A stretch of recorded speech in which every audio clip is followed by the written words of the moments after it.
I'm your host, Ed Porter, and welcome back to Transmission.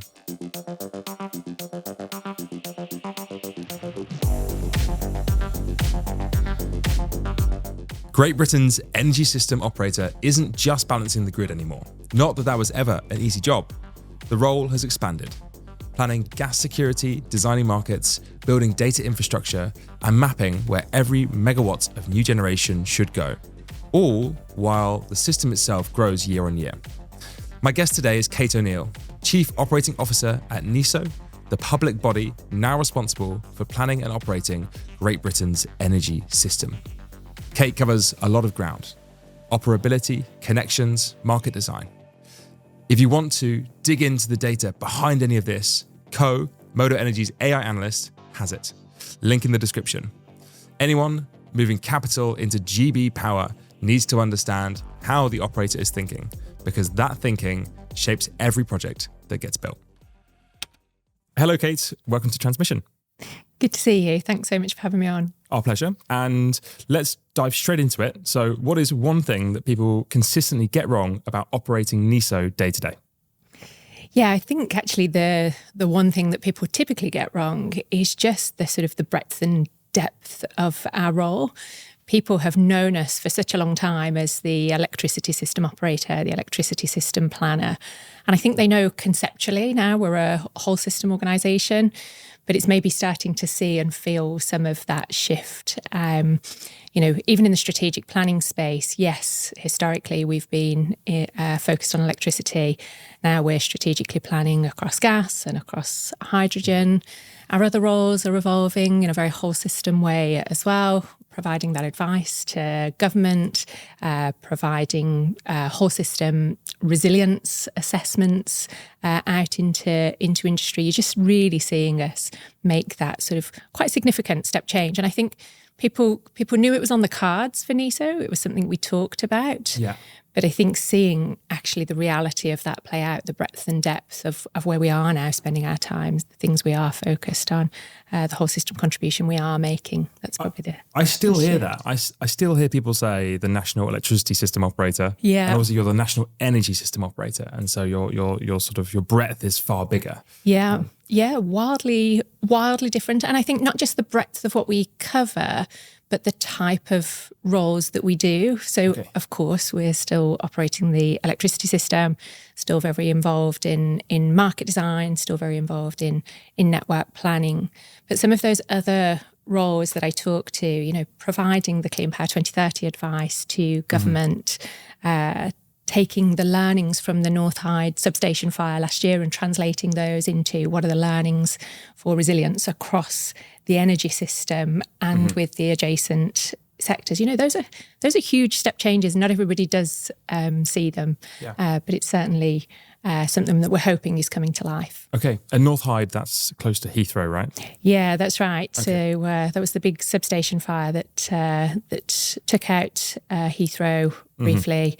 But there were some really, really great learnings about how you think holistically about sort of critical assets, what's connected to them, how do you engage with those customers that are connected to those assets? Do we have that real deep understanding of the relationships across the industry and how we will use them in an incident? So. Okay, and I'm excited to, a few of those were sort of electricity examples. I'm just sort of keen to give an example from the energy side, so the broader energy side. Is there like a molecules type example that you think about on a day-to-day, or something you've delivered recently that you can give people a flavour of? Yeah, so probably the most pertinent one today is our focus on gas security of supply. Okay. So we work really closely with National Gas, the gas system operator, but NESO actually has an explicit role in assessing the gas security of supply.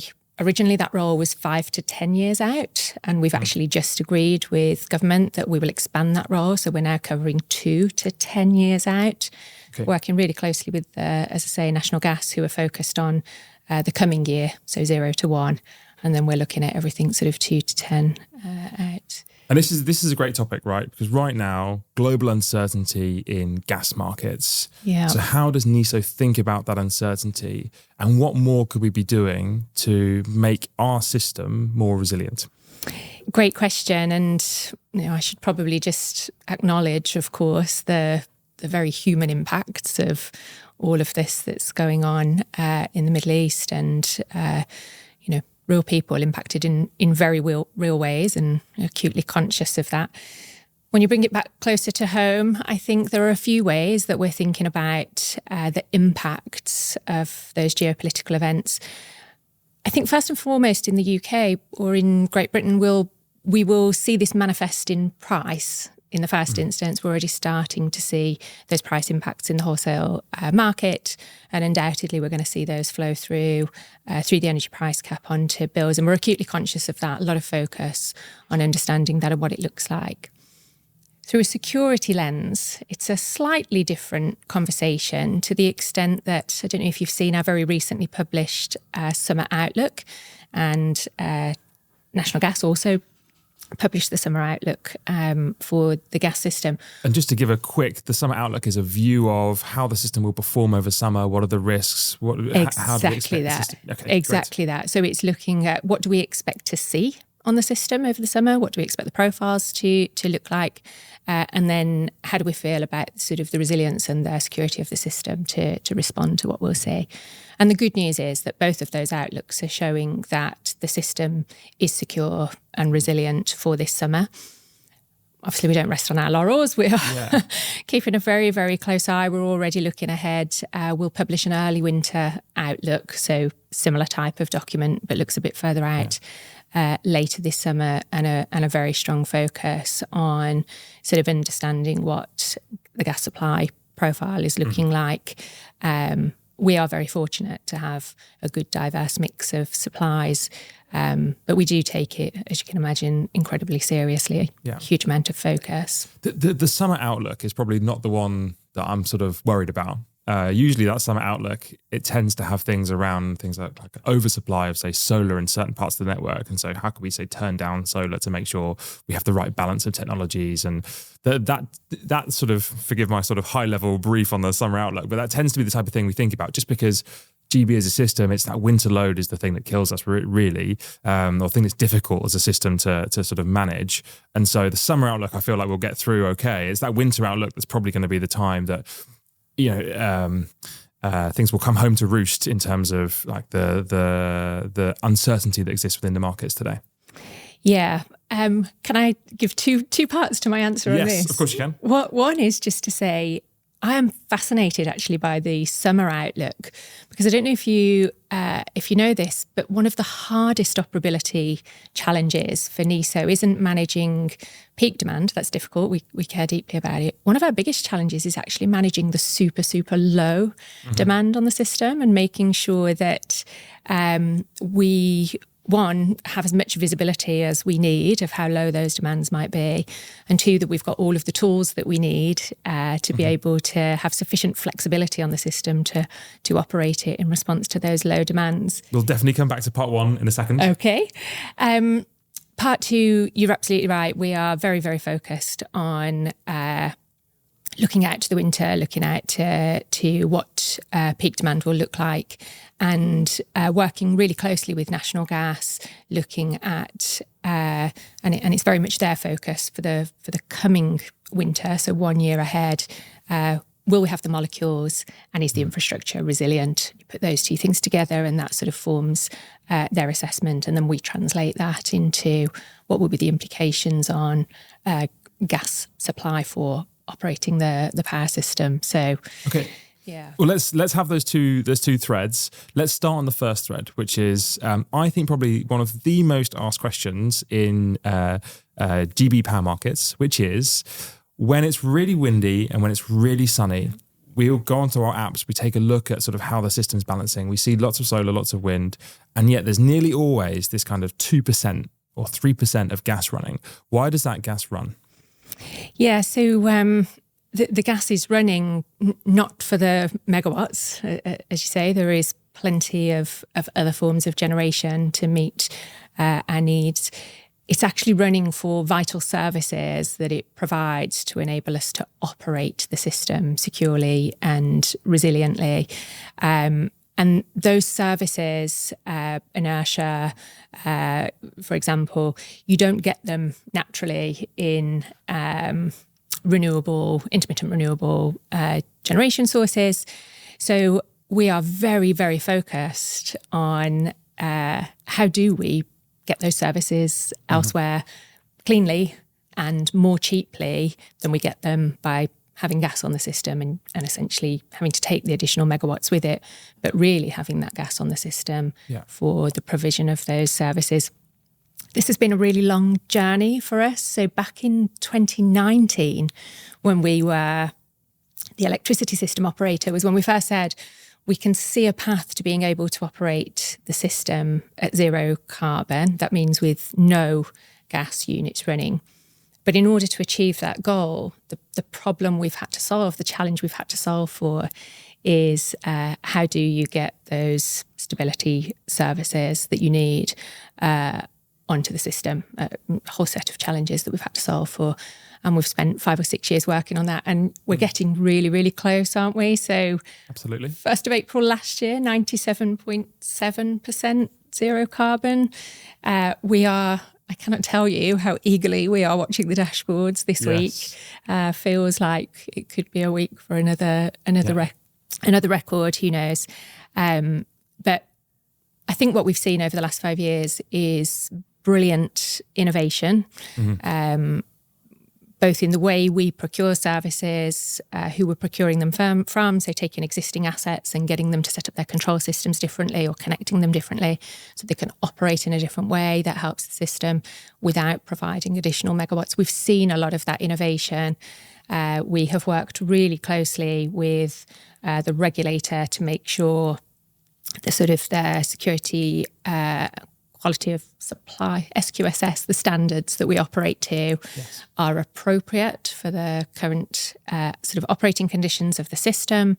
And you put all of that together, and what we're looking for is that Goldilocks moment, we call it, where we have just enough of everything we need on the system.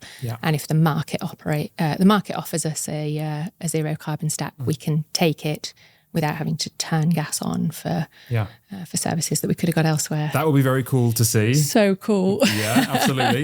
And I think one of the things that's quite interesting in terms of how you design this, right? So you've kind of, in the early stages, you looked at things like synchronous compensators or batteries in sort of grid forming inverters. Yeah. And you thought, let's sort of do pathfinders, let's test this out. Now we're getting further on to the stage we're now starting to get markets coming through where NESO are saying, okay, this isn't just going to be something that sort of happens in bilateral contracts kind of hidden away. We're going to say we need this amount of inertia or we need this amount of voltage control in these regions.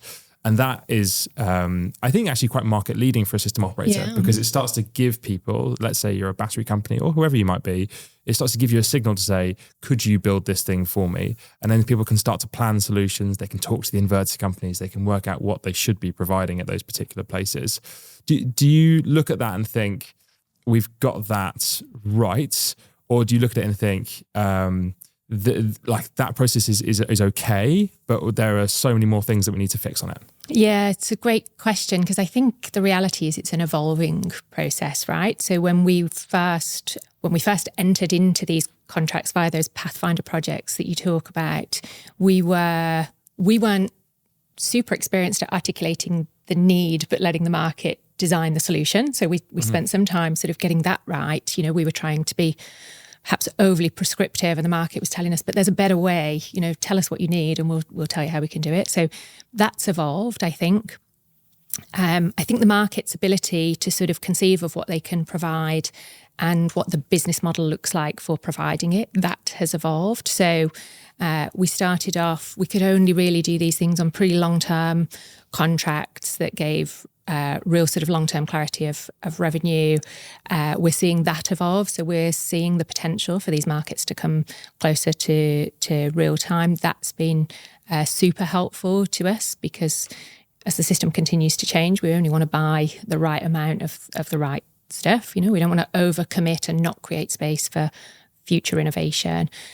So I feel like the evolution so far has been really positive. As always, we have tried really hard to build very close relationships with industry, with the market, to understand what they think we should do differently and better. And that's a conversation that, is ongoing. Okay. And are there times you feel like it's not gone? So that was kind of a good description of like how it's worked quite well. Are there times where you felt actually we've not kind of got this right, or that like we should have done things sooner, or we should have operated those auctions in a different way?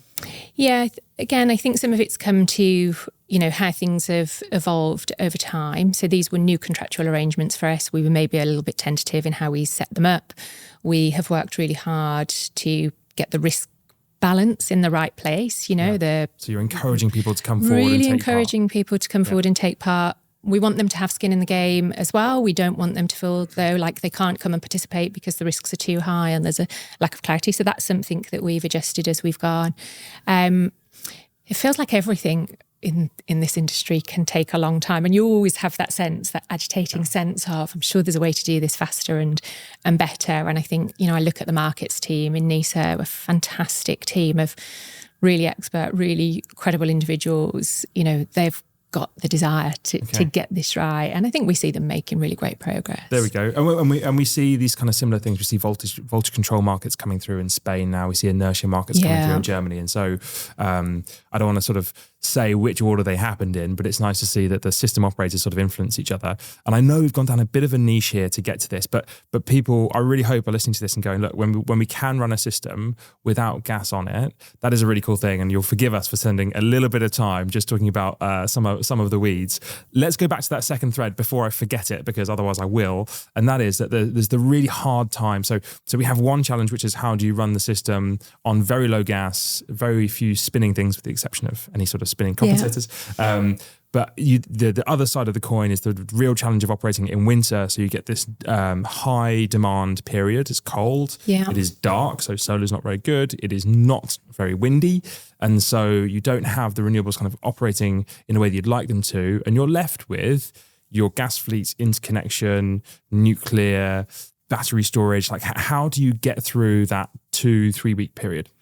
The focus really is on, do you properly understand the sort of the characteristics of all of those assets, and then have you got the flexibility to be able to sort of manage the interactions between them.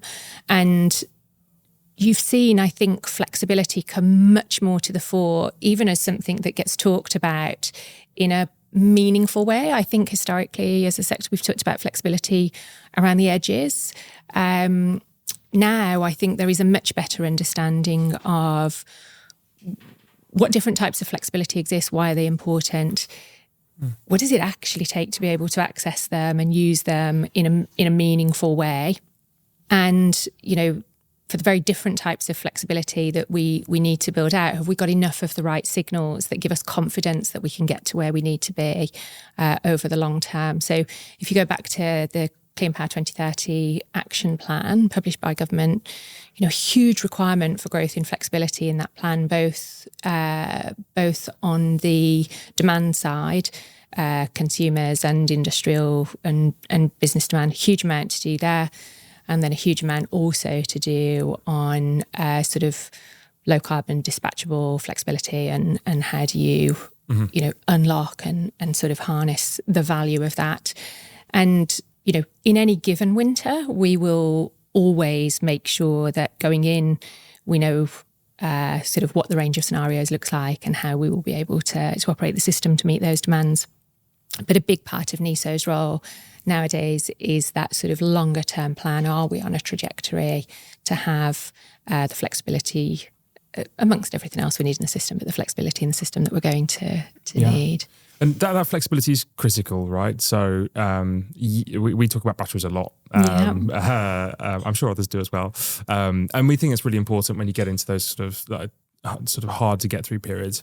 But there is also like we will need those gas units for a while yet, right? So when we get into those harder periods through winter, there's kind of a gigawatt challenge. So there's the number of gigawatts you need to meet within the system. And then there's also the sort of the terawatt hour. So let's say you've got a 2-week period where there's not enough energy on the system. You also need some of those gas units to run to sort of provide those terawatt hours. Yeah. And so that's the kind of challenge you're trying to get through. We don't think we have an answer yet of sort of how we get through it. So from my side, I sort of see gas running on maybe longer than we would like it to, but that to me seems like the pragmatic approach. Yeah, I think that's right. Certainly, our analysis shows that we're going to need gas in some quantity on the system, actually for really quite a long time. Certainly, well through the 30s and probably into the 40s. When we think about sort of the overall picture, we think about having all of the right resources, right generation resources. So what does the supply mix look like?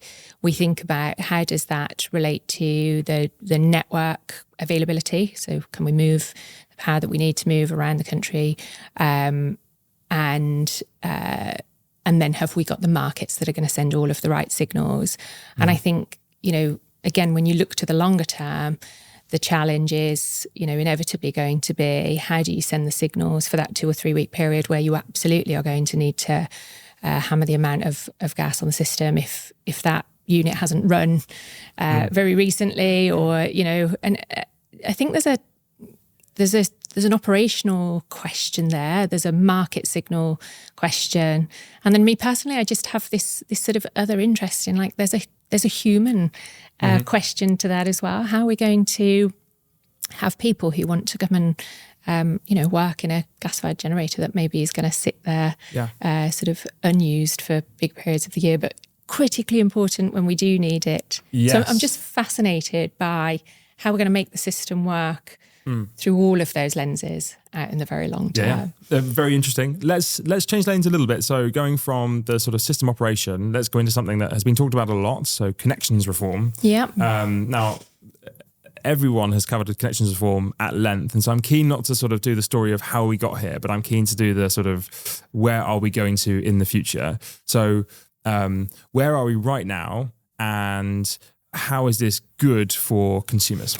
What I would say is where we are now is we've come a really, really long way to get to a place where I think will soon be able to confidently say that we've got the right queue made up of the right projects that are ready and needed to meet the needs of GB's energy system. We couldn't say that, even 12 months ago. So I think we are getting really close to that place. If you don't want to go back too much, but it's useful to just remember the case for change for connections. There was 800 gigawatts sitting in the queue. That's sort of inconceivable. There are 280-something gigawatts sitting in the queue today, 100 gigawatts of transmission demand. That feels much closer to what we need. And because of the readiness criteria, the strict sort of entry criteria that we've applied to being in the queue, we also know that those projects, certainly as of today, are ready, and they have to stay ready. They have to continue to prove that they are making progress to be ready to connect. Okay. That's really important. And that's brought us a really long way. It hasn't yet met all of the ambitions of connection reform, because I think the third part is to be able to, having thinned the queue out, be able to connect projects sort of within a reasonable amount of time to when they wanted to connect. Yeah. And we'll start to see how much of that plays out as we get offers out to customers. But yeah, as painful as it has felt, and I know it has felt painful, I think we are in a good place today in terms of where we need to be. And I think we've got a good trajectory going forwards. Yeah. I mean, that feels like the thing that for consumers, they'll start to see projects being connected at pace. And that's like in the ideal world. And that's where sort of they'll start to see some of that coming through to their bills. Let's do the other side. So let's talk about the developer. So let's say I'm a developer, I'm sat in that sort of reformed queue. Yeah. What do the next 12 months look like? Because there's a lot of uncertainty in there. So there's a few things, right? There's very practically, what does it look like? Well, it looks like we need to get a firm, sort of a clear and accurate offer out to every one of those projects. There are set windows within which we'll do that. So we have just finished for transmission, and we're still working through for distribution, getting offers out for the projects that are due to connect in 26 and 27. And then there's a window for phase 1 projects out to 2030, and then there's a window for phase 2 projects. We are on track, working really closely with the network companies to making sure that every project in that queue gets its offer within the committed timeline. So practically speaking, that's what they can expect. Yeah. And that offer will tell them when they're going to connect, where they're going to connect, and how much it's going to cost. That's 3 really important things for developers to know. And then they'll have a period of time in which to choose to accept that offer or not. So that's another very practical step that's going to happen. The bit that maybe is worth saying is what are the sort of the principles by which we're operating to get that work done? And I think the 2 that really stand out for me, one is with clear and transparent communications. So I think that's long been a criticism of the process so far. Have we been clear enough and have we been sort of transparent enough out there, talking enough about where we are in the process and what decisions are being made, what that looks like? So clear and transparent communications. And then our actual ways of working have also got to shift. So we've already made some really big changes. So, I personally spend a huge amount of time with the network companies through the delivery structures that we've put in place, making sure that we are working really well together, working really well with customers, and that we're able to sort of get through this process. Well, let's talk about that for a second, because I think as we built up to connections reform, projects were still being delivered. Then we go into connections reform, and sort of some of the projects that had already committed were then being built throughout that process. There feels like there might be a bit of a hiatus now between sort of those projects that were being built and then connections reform coming in. If we then hit a new stride, as it were, and all of a sudden we're delivering projects or offers are going out at sort of 2x the rate that they were historically, that's good to get the offers out. But at some point, sort of the rubber hits the road, and we have to have, to your human story, we have to have electrically qualified people who can do this work and make sure this stuff actually happens. Yeah. So how do you think about the sort of human delivery of expertise to make sure that these projects actually get delivered? Because that's something I worry about, that we've got this big wave of projects coming through, and we all have an offer, but it's not worth anything if you actually can't get the people to do it. If you can't get the thing built. Yeah, it's a really great shout. How do we think about it? Well, we think about it a lot, and we recognise, and I think in particular the network companies who are going to, ultimately are creating that offer or the details of that offer for customers, recognise that there is huge value in early engagement with the developer to say, is this offer actually going to work with you? They've spent a lot of time, the network companies, talking to developers about, is this the window that you want? Would a better time look different? Do you need longer? Those types of discussions about the realities of getting stuff connected, they have long happened. But as you say, when the volume of offers, the volume of projects to get built goes up, we have to be ready to sort of face into that and have those conversations. Are there any levers that you can pull? Like, if it starts to happen, if it starts to get delayed, we've got offers out, but we actually can't get stuff done. Like what is that then? Is it still within NESO's control to do things to try and influence that, or is that kind of at that point, does it go over to the sort of network owners to think about this problem?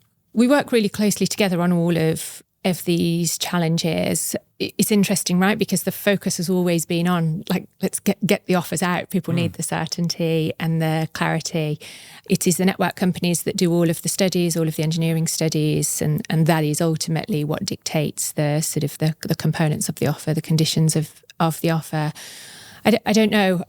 If you've got great ideas, we'd love to hear them. But for me, typically what I come back to is, as long as we've got a really open and transparent dialogue, that is probably our best route to sort of maintaining fit for purpose processes. Yeah. And if you are sort of interested in the sort of electrical side of things, then get in touch with network companies. There are many roles going for people to connect up pieces of kit, and it's a fascinating time to be in this space.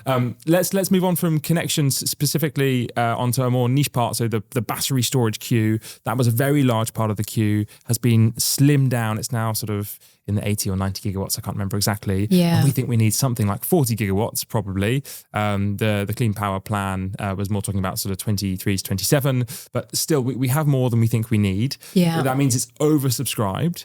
That means that NESO are having to think about all those projects that are kind of in that queue. How do you go from sort of that oversubscribed queue down to something that is closer to perhaps what you're after? And how do you do that without sort of triggering loads of sort of network studies for the whole 90 gigawatts? Because that does feel like it would be a waste of some time, because some of those projects aren't going to get built. Yeah, I mean, you've really articulately captured the real complexity and trade-offs that we're having to think about as we navigate this conversation. You're right, the oversubscription is, multiples of what we needed for 2030.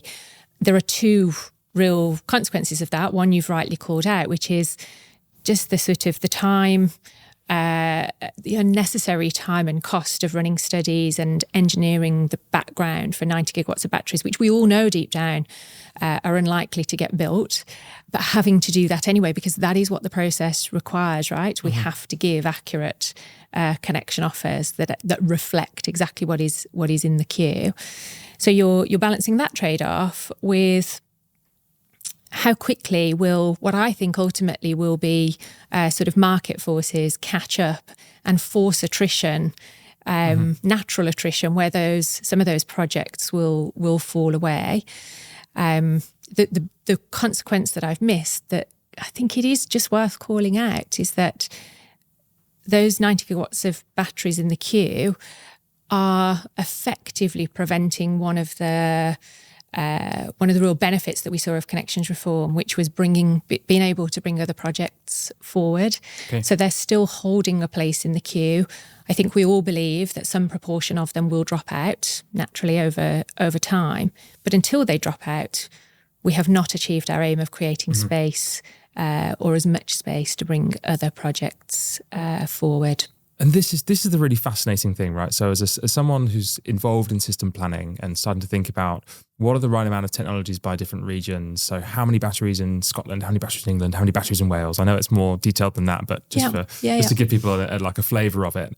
How do you balance the kind of prescriptiveness of that sort of central process of deciding sort of which techs go where and how many do we need of each individual type, wind, solar, batteries, gas, whatever it might be, with the sort of market operation, so how the market runs? Because we do forecasting, and we know that when you do forecasting, forecasts are wrong because things change immediately after you make the forecast, right? And so you must know that when you put out these plans around batteries or wind or solar in particular places, that quite soon after you make that plan, it is probably not optimal. And then the market starts saying to you, okay, this project's dropped out, or these projects are delivering really well and we probably need more of them. So how do you kind of keep the flexibility in a central plan system to be able to make the most of either sort of gaps that are becoming available or technologies outperforming?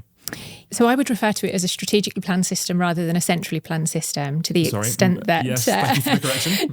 No, not a correction, but I think for me, it's a mindset thing, right? So we're trying to, through strategic planning, sort of paint a picture of ultimately what do we need on a whole system basis across the piece, taking into account what's available to us, environmental considerations, economic considerations, community land considerations, all the things that Julie and Leslie talked to you about on his podcast on strategic planning, right? So it's about understanding the bigger picture and thinking about what we need in that context. What it doesn't do, because it's not a centrally planned, is dictate which projects get built precisely where, and that is where the market comes. But you're right, there is a tension in there about how much do we strategically plan, how specific are those plans. I think for me, and I've no doubt the sweet spot is really hard to find. I don't think this is a science. I think it is it is something of an art form. I think it's about ensuring that those strategic plans already in and of themselves have some level of flexibility. They're never completely binary. You have ranges and you look at how things are evolving as those ranges change over time. They get refreshed every so often. So even the SSEP, which, is still yet to publish the first SSEP, but that will be rerun every 3 years. The Strategic Spatial Energy Plan. Sorry, Ed. Yes, the strategic spatial energy plan. So that will set out sort of 2035 onwards, what do we need on the system? And then closer to real time, you've got to make sure that the processes by which you are delivering against that plan, that they have enough flexibility to adapt to the changing conditions as you described. You're absolutely right. But if you take connections reform as an example, when we open the next window for connections, if we have seen through attrition that we're now not at the cap, then that capacity becomes available. The next projects will come forward. It's, I would say, probably imperfect. I don't know what perfect would look like, but it's probably imperfect. But it is better than the alternative we've had before, which is in the absence of a strategic plan, we haven't been able to make, for example, the big network build decisions, in order to reduce overall cost to consumers across the whole energy system. So I really do think, we talked right up front about NESO's role, and I talked about the whole system lens to it. The other bit of our role that I think you see playing out here is our ability to sort of paint that picture, identify opportunities, identify risks, look for the trade-offs, call them out, and then find ways to make sure that between our strategic planning and our sort of processes, there is enough flexibility in the system to deal with them all. And there have been some cases of that, which I think is fair to give sort of credit for. I think the industry would love to see that. The industry would love to see the sort of, look, we've looked at this thing, we've been tracking this project. This project's dropped out, and we've seen that coming through in the press. And so that's kind of freeing up space, and that gives us we know that's happened. We're thinking about it. We're going to be updating the plans, and we have that flexibility. I think if people understand that, I think it will help people on this. To then go sort of one step beyond. So you are right that transmission build out has been relatively slow over the last sort of few decades versus kind of like how it once has been, and we're now going through this great big program of building out more transmission.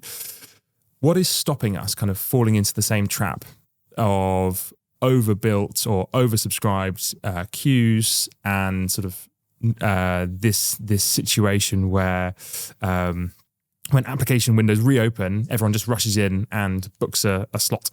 Well, hopefully the way the codes and methodologies have been designed, we will prevent that from happening, because the same sort of high entry criteria, so are you needed, and then the readiness criteria, are you actually credible and going to put a spade in the ground, those two things, they will still remain true. So that should stop the massive influx. We need to see what the next windows look like, and I think, test our processes and make sure they are working as we hope.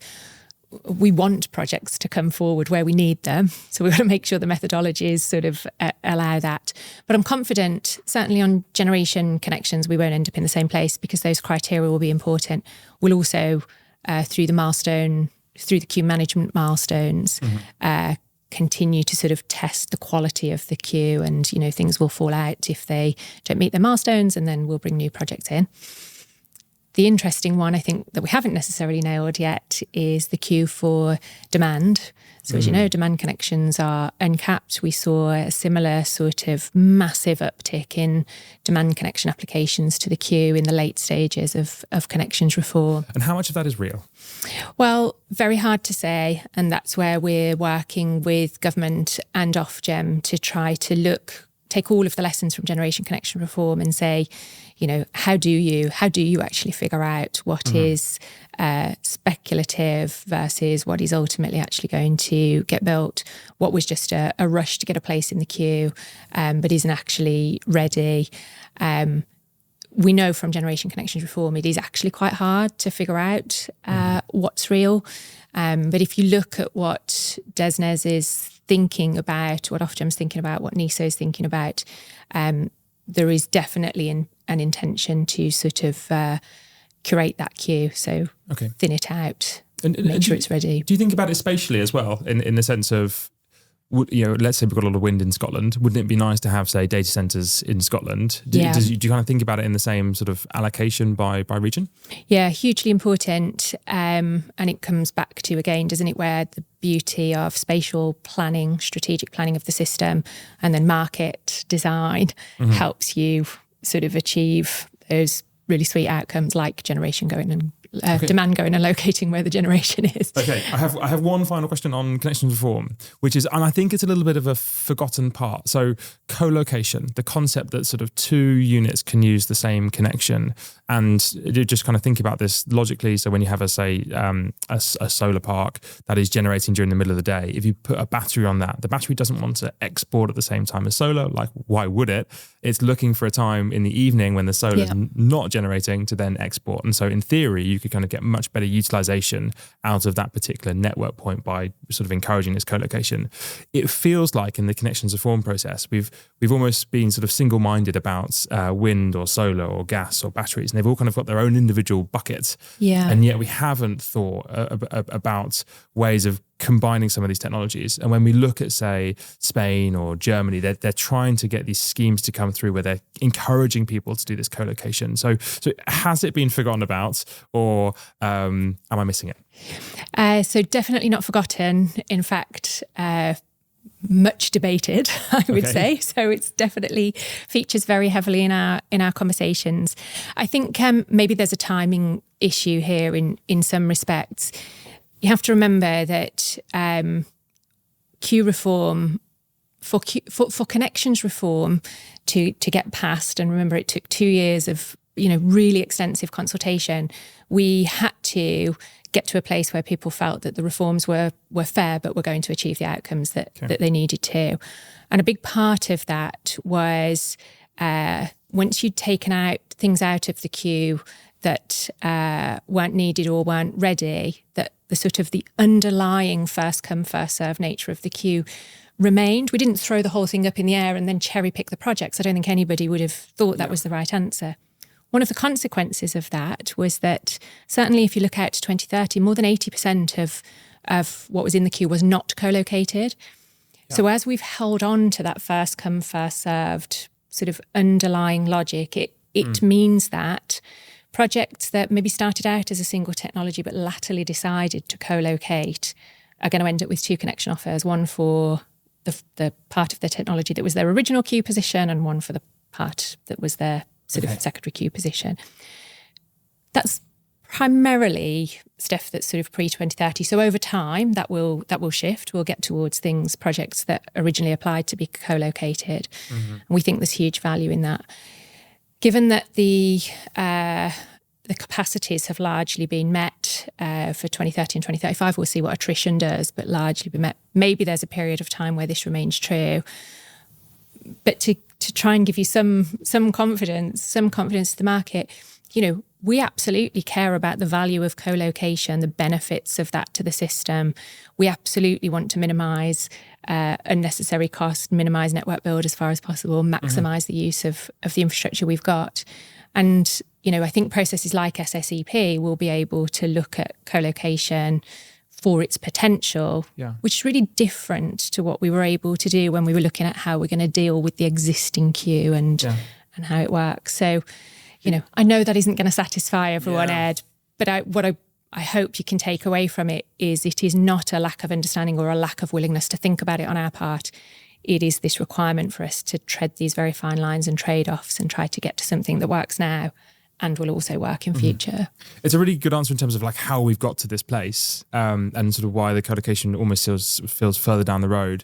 It almost feels like the sort of regrettable outcome perhaps is that in one particular location you could have 5 gigawatts of solar and 5 gigawatts of battery, and in total you then have to build 10 gigawatts of connection.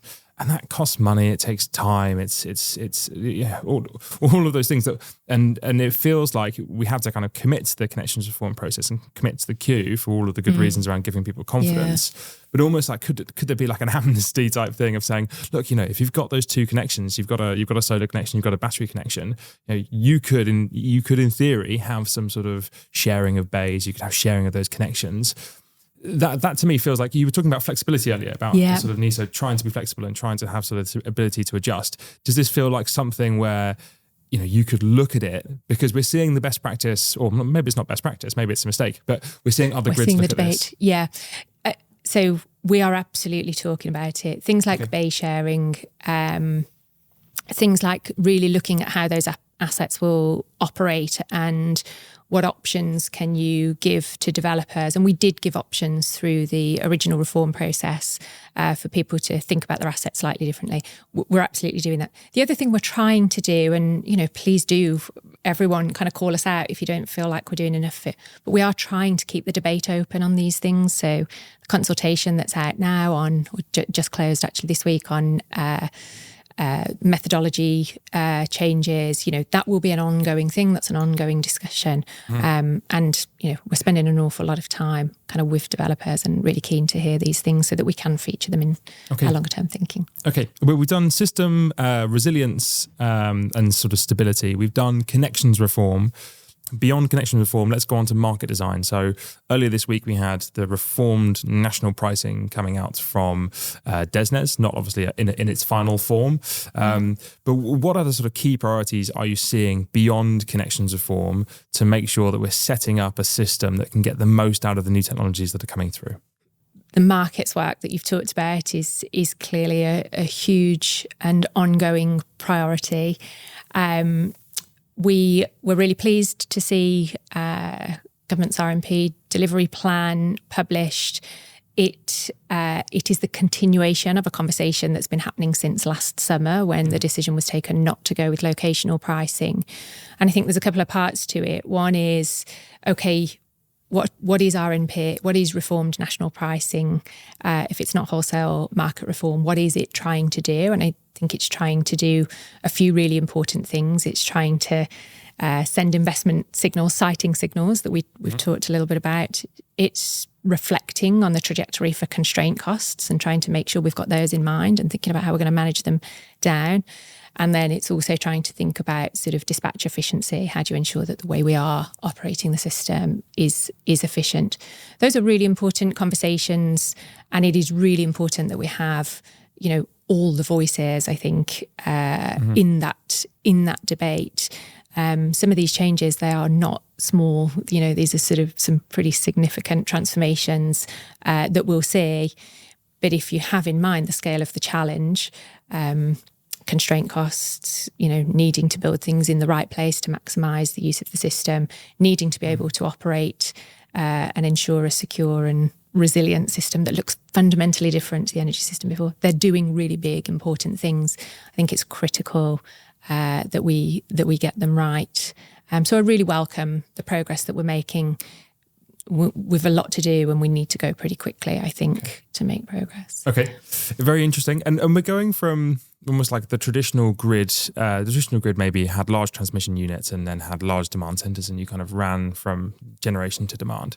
The future grid has much more data, has AI involved, has batteries, EVs, heat pumps, flexibility, and all of that can be dispatched in different ways. And we have so many more tools in our toolbox to be able to manage this system better and to run the network hotter. Yeah. How are we making the most of that? It's a really expanding area for NESO is one of the things I would say, both in terms of how we think about data, digital AI for our own organisation, so the bits that we're accountable for, but also, and I've talked a lot about NESO's expanding mandate, we also have pretty important roles in helping to shape how industry thinks about these challenges, these opportunities as well. So if I just talk about those for a second, there are two things really I think are going to be critically important. One is data, the ability to share data. Yeah.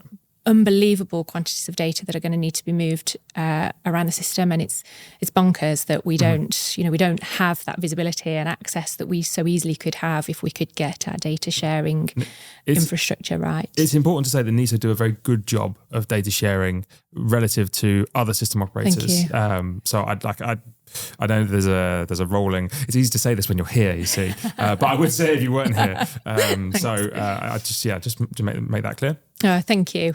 I think we can see the importance of it and the value of it, and we want to encourage it right across the system. So we're taking a role in helping to think about and establish pilots for that sort of data sharing infrastructure.